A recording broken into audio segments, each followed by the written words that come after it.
moments later. 2024 আমরা নিশ্চিত West ইন্ডিজে আমরা ভারতের পতাকা তুলবই।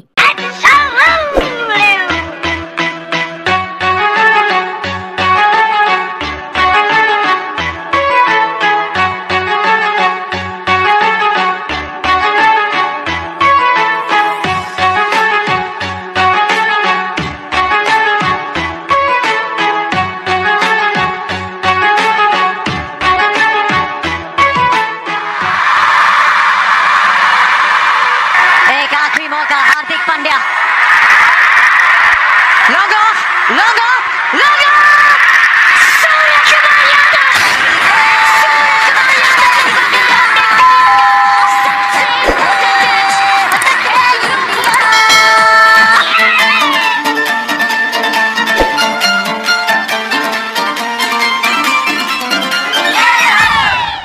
कहते हैं हमको प्यार से इंडिया वाले, छू लेते दिल के तार से इंडिया वाले।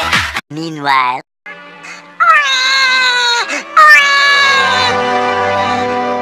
সবার পছন্দ শেষটা যেন ভালো হয়, কিন্তু সেটা তো সবসময় হয় না, তাই না? সবাইকে ধন্যবাদ আমাদের সঙ্গে থাকার জন্য। আমাদের ভিডিওগুলো ভালো লাগলে লাইক করবেন, শেয়ার করবেন, কমেন্ট করবেন এবং সাবস্ক্রাইব অবশ্যই করবেন।